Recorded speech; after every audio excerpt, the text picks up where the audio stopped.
உங்கள் துவக்கம் அற்பமா இருந்தால் நிச்சயமா உங்களுடைய முடிவு சம்பந்தமா தான் இருக்கும். இந்த வீடியோக்கு நான் உங்களை இயேசு கிறிஸ்து நாமத்தால் நான் வரவேற்கிறேன். இன்றைக்கு நம்ம ஒரு முக்கியமான காரியத்தான் பார்க்க போறோம். என்ன அப்படின்னா, வேதத்தை படிக்கும்போது நம்ம ஒரு 3 மெத்தட்ஸ் கண்டிப்பா யூஸ் பண்ணணும். அது என்னென்ன மெத்தட் அப்படின்ற பத்தி இந்த வீடியோ நம்ம விரிவா பார்க்கலாம்.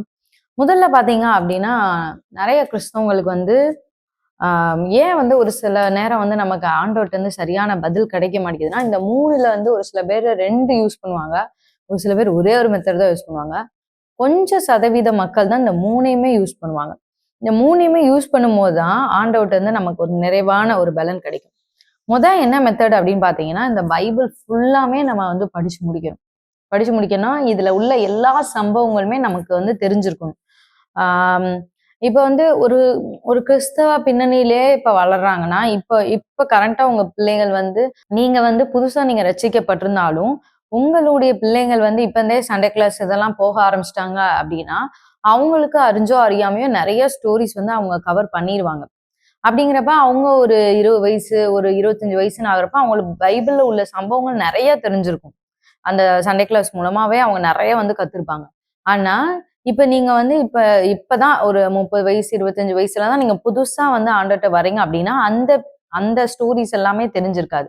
அப்ப முதலாவது நம்ம தெரிய வேண்டியது என்னன்னா, பைபிள் முழுசா வாசிச்சு ஒரு முறையாவது அட்லீஸ்ட் நீங்க நிதானமா உட்கார்ந்து வாசிச்சோம்னா தான் அந்த வேத ஞானம் நமக்கு கிடைக்கும். அதாவது அந்த வேதத்துல என்ன வரலாறு, எப்படி எப்படிலாம் நடந்துச்சு, ஆண்டவர் எப்படிலாம் உலகத்தை உருவாக்கினா, என்னென்ன காரியங்கள் நடந்துச்சு, பழைய ஏற்பாடு புதிய ஏற்பாடு 2யுமே நம்ம கவர் பண்ணணும். 2யுமே கவர் பண்ணி படிக்கணும். இதான் மெத்தட். 2வது மெத்தட் எப்படின்னா, நம்ம ஃபர்ஸ்ட் என்னென்ன மெத்தட்ஸ்ன்னு பார்த்தோம். அதுக்கப்புறம் இன்னும் கொஞ்சம் நம்ம விளக்கமா கூட பார்க்கலாம். 2வது மெத்தட் என்னன்னு பார்த்தீங்கன்னா, இப்போ ஒரு பைபிள் நம்ம வசனம் படிக்கிறோம் அப்படின்னா, நமக்கு அந்த வசனத்துடைய அர்த்தம் நமக்கு தெரியணும். இதுக்கு தான் நம்ம நிறைய மெசேஜ் கேட்கணும். நிறைய ஊழியர்கள் பிரசங்கம் பண்ணும்போது நல்லா கவனமா நம்ம கேட்கணும். ஒரு சில பேர் என்ன பண்ணுவாங்கன்னா, ஒவ்வொரு ஸ்டோரிஸே வச்சு அவங்க ஒரு சில விளக்கங்கள் நிறைய தருவாங்க. ஆனா மேக்சிமம் இந்த தியாலஜி பாயிண்ட் ஆஃப் வியூல பேசும்போது 2 இல்ல 3 விளக்கங்கள் தான் ஒரு வசனத்துக்கு அதிகபட்சம் கொடுக்குற மாதிரி வரும். இதையும் தாண்டி இன்னொரு ஒரு மெத்தட் இருக்கு. அதான் 3வது மெத்தட். இந்த மெத்தட் என்னன்னா, ரேமா வேர்டு அப்படின்னு சொல்லுவாங்க. ரேமா வார்த்தை. இப்ப தியாலஜி என்ன அப்படின்னா, வேத ஆராய்ச்சியாளர்கள் கண்டுபிடிச்சு எல்லாரும் ஆண்டவருடைய பிள்ளைங்கள் தான் கண்டுபிடிச்சு ஆண்டவரே நிறைய நேரம் அதுக்குள்ளேயே அர்த்தம் இருக்கும். அதான் ரெஃபரன்ஸ் வசனங்கள்னு சொல்லுவாங்க. அந்த ரெஃபரன்ஸ்னா, இப்ப நான் மத்தேயுல ஒரு வசனம் நான் எடுக்கிறேன்னு வைங்களேன், அதுக்குரிய ரெஃபரன்ஸ் ஆதியாகமத்துல இருக்கும். ஆதியாகமத்துல நான் அதுக்குரிய மீனிங்கை நான் கண்டுபிடிக்கலாம். அதே மாதிரி இது கிராஸ் வசனங்கள் அப்படின்னு சொல்லுவாங்க. இப்ப அப்படிதான் நம்ம தியாலஜி பாயிண்ட் ஆஃப் வியூல வேதத்தை ஆராய்ச்சி பண்ணி மனிதர்கள் நிறைய தேவ ஊழியர்கள் நிறைய அதுக்கான வசனங்களை கொடுத்துருக்காங்க. நம்ம அதை தான் நிறைய நேரம் நம்ம பிரசங்கத்துல கேட்போம். 3வது என்ன வார்த்தைன்னா, ரேமா வார்த்தை. இந்த ரேமா வார்த்தை என்னன்னா, இப்ப கரண்ட்ல என்னுடைய வாழ்க்கைக்கு ஆண்டவர் அதை எப்படி சம்பந்தப்படுத்தி ஜீவனுள்ளதா பேசுறாரு. என்றைக்கோ எழுதப்பட்ட இந்த புக்கு அதே மாதிரி வேதத்துடைய விளக்கங்களையும் வைத்து, இல்லைன்னா இந்த வேதத்துல உள்ள வசனங்களையும் வச்சு என் வாழ்க்கைக்கு ஆண்டவர் எப்படி அப்ளை பண்ணி பேசுறாரு, இன்னைக்குள்ள நான் சந்திக்கிற ஒவ்வொரு பிரச்சனைகளுக்கும் எப்படி ஆண்டவர் பேசுறாரு, இதை நம்ம பிரசங்கம் மூலமாவும் நம்ம கேட்போம். அன்னைக்கு ஒண்ணு பேசின இதை ஆண்டவர் நமக்கு நம்ம சபைக்கு இப்படி சொல்ல வராரு, இல்லைன்னா நம்ம குடும்பங்களுக்கு இப்படி சொல்ல வரான்னு சொல்லிட்டு ஊழியர் சொல்லுவாங்க. இல்ல நம்மளே பர்சனலா நம்ம பைபிள் வாசிக்கும் போதும் நம்மளுடைய பிரச்சனைகளுக்காக சொல்யூஷன் நம்ம அந்த ரேமா வார்த்தை ஆண்டவர்கிட்ட கேட்டு பெற்றுக்கொள்ள முடியும். இதுதான் இந்த 3வது மெத்தட். இப்ப மெத்தட் மட்டும் ஒரு சில பேருக்கு தெரியும். வேதத்தை நல்லா படிச்சிருப்பாங்க. படிச்சுட்டு இதுக்கு மேல எனக்கு பைபிள்ல ஒரு பொக்கிஷமே இல்லை அப்படின்னு சொல்லிட்டு அசால்ட்டா விட்டவங்க நிறைய கிறிஸ்தவங்க இருக்காங்க. ஆனா அவங்க 2வது மெத்தடுக்கே வரல அப்படின்னு அர்த்தம். 2வது மெத்தடுக்கு யாரு தியாலஜி பாயிண்ட் ஆஃப் வியூல யாரெல்லாம் படிக்க ஆரம்பிக்கிறாங்களோ, அதாவது ஒவ்வொரு வேதத்துக்கு ஒவ்வொரு வசனங்களுக்கு பின்னாடி நிறைய விளக்கங்கள் இருக்கு அப்படின்னு சொல்லி யார் அந்த அறிவுக்கு வராங்களோ, அவங்கதான் என்ன பண்ணுவாங்கன்னா, நிறைய புக்ஸ் வாங்கி படிப்பாங்க. நிறைய ஊழியக்காரங்களோட மெசேஜ் கேட்பாங்க. ஓ, இந்த வசனத்துக்கு இதான் அர்த்தமா, இதுக்கு இதான் அர்த்தமா அப்படின்னு சொல்லிட்டு ரொம்ப ஆர்வப்பட்டு இது பண்ணுவாங்க. அதாவது கிறிஸ்தவத்துல நம்ம இன்னும் வளர வேண்டியது நிறைய இருக்கு. நம்ம தெரிஞ்சு கொள்ள வேண்டியது நிறைய இருக்கு.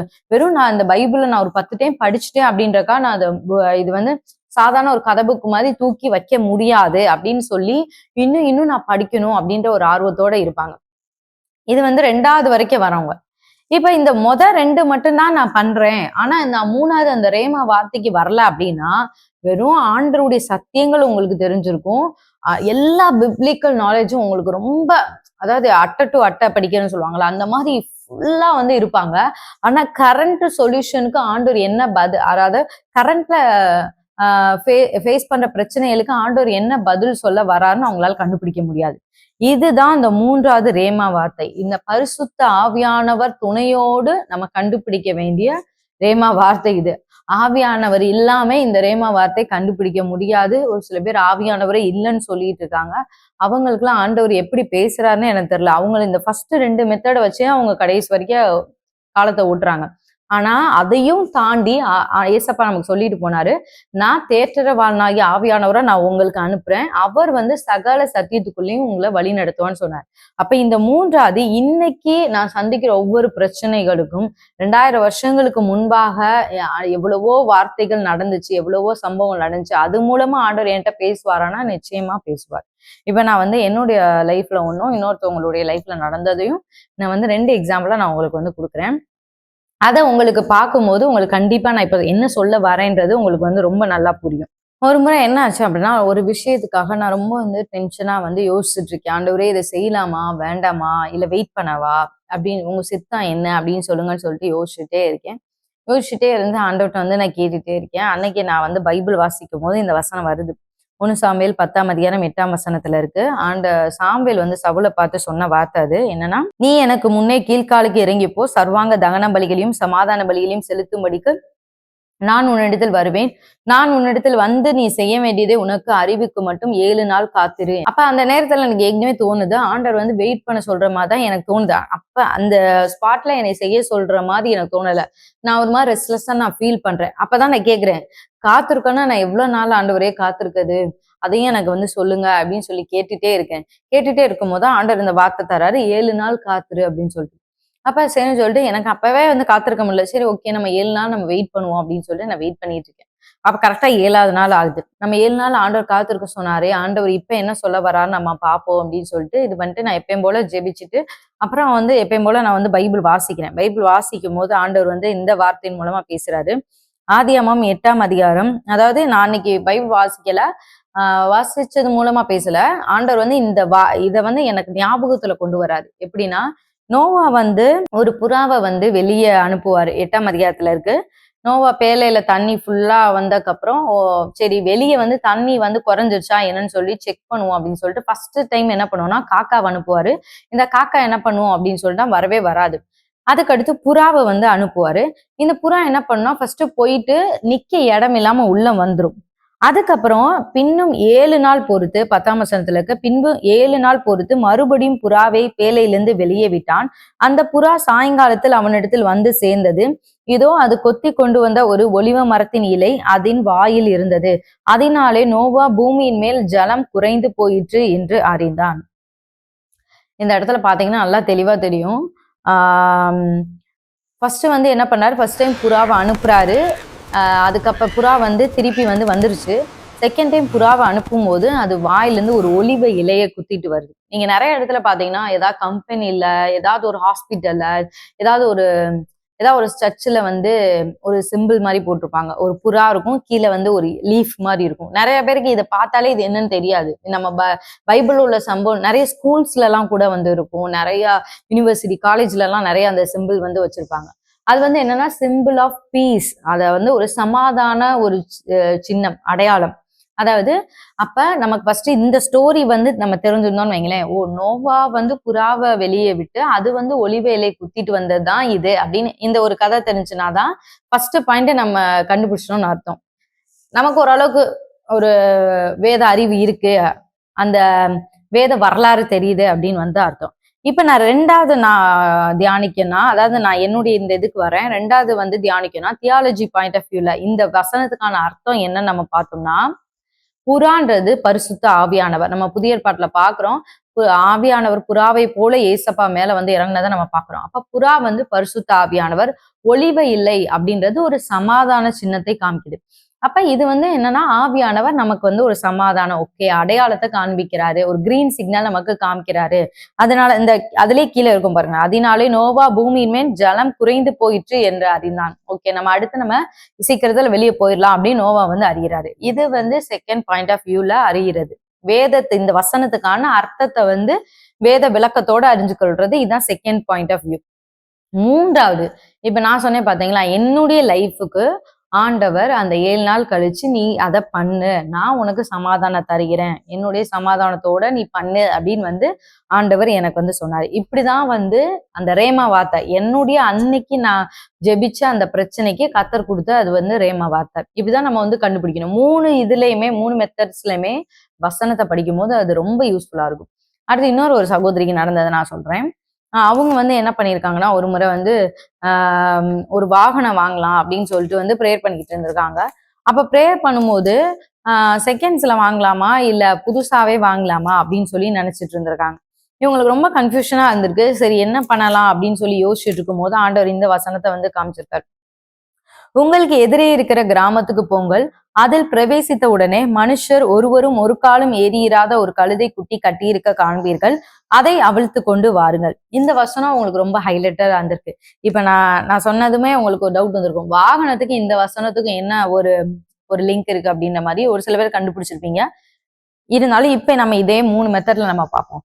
இப்ப இந்த நான் வசனத்தை வாசிக்கும் போதே உங்களுக்கு புரிஞ்சிருச்சு அப்படின்னா உங்களுக்கு வேத அறிவு இருக்கு அப்படின்னு அர்த்தம். ஏன்னா ஆண்டவர் சொல்லுவாரு ஒரு முறை, அந்த பவனி ஊர்வலம் போறக்கா சொல்லுவார், சீஷர்களை பார்த்து சொல்லுவாரு, நீங்க பக்கத்துல உள்ள கிராமத்துக்கு போங்க, அங்க பாத்தீங்கன்னா உங்க ஒரு கழுதை குட்டி வந்து கட்டி இருப்பாங்க, அதை நீங்க போய் கலட்டிட்டு வாங்க அப்படின்பாங்க. யாராவது கேட்டாங்கன்னா அது இயேசுக்கு வேணும்னு சொல்லுங்க, ஆனா அந்த கழுதை குட்டியில இது வரைக்கும் யாருமே ஏறல அப்படின்னு சொல்லுவார்.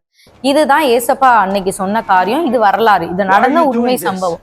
அப்ப இது நமக்கு தெரிஞ்சிருந்துச்சுன்னா வேத அறிவு நமக்கு, அதாவது அந்த வேத ஞானம் இருக்கு அப்படின்னு அர்த்தம். இப்ப அந்த அதுக்கான அர்த்தம் என்ன, வேத ஆராய்ச்சியாளர்கள்லாம் நமக்கு என்ன வேத விளக்கத்தை கொடுக்குறாங்க அப்படின்னா, கழுதை அப்படின்றது வந்து ஒரு தாழ்மையை, ஒரு சாந்தத்தை குறிக்கிறது. மத்தேயு 21:4 நீங்க பாத்தீங்கன்னா தெரியும், இதோ உன் ராஜா சாந்த குணம் உள்ளவராய் கழுதையின் மேலும் கழுதை குட்டியாகிய மரியின் மேலும் ஏறிக்கொண்டு உன்னிடத்தில் வருகிறார். ஆண்டவர் வந்து ஒரு கழுதைன்றது ஒரு தாழ்மையை வந்து குறிக்கிறது. அப்ப எல்லாரும் விளக்க வந்து எப்படி சொல்லுவாங்கன்னா, நம்ம வந்து தாழ்மையா இருக்கும்போது கர்த்தர் நம்மை பயன்படுத்துவார் அப்படின்னு சொல்லிட்டு.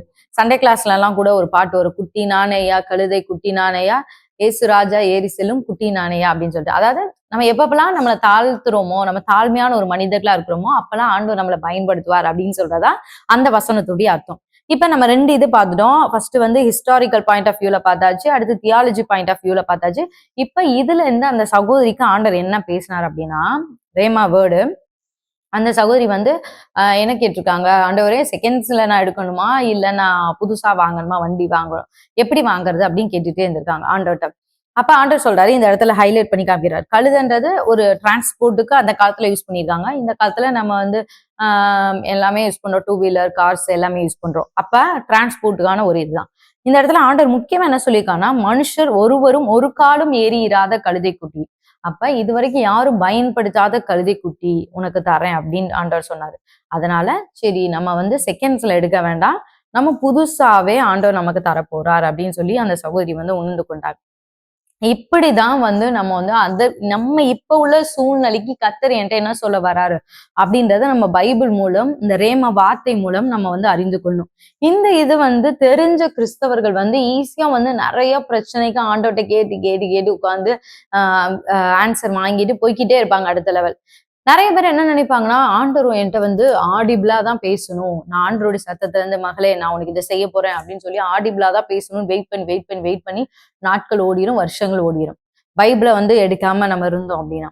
அப்ப இந்த மெத்தட் நீங்க கண்டுபிடிச்சிட்டீங்கன்னா தான் உங்களுக்கு வந்து நிறைய முறை ஆண்டவர் வந்து, நான் சொன்னா என்னுடைய வாழ்க்கையில நான் சொல்லணும்னா நான் சொல்லிக்கிட்டே இருக்கிறேன், அவ்வளவு முறை ஆண்டவர் வந்து இந்த வார்த்தையின் மூலமா தான் ஆண்டவர் பேசியிருக்காரு. எனக்கு கண்டிப்பா சொப்பனங்கள் மூலமாவும் நிறைய பேசியிருக்காரு, நான் இல்லைன்னு சொல்ல வரல. ஆனா இந்த சொப்பனங்கள் இதெல்லாம் கூட எனக்கு கொஞ்சம் வருஷங்கள் தான் எனக்கு அந்த அண்டர்ஸ்டாண்டிங்கே கிடைச்சிச்சுன்னு சொல்லலாம்.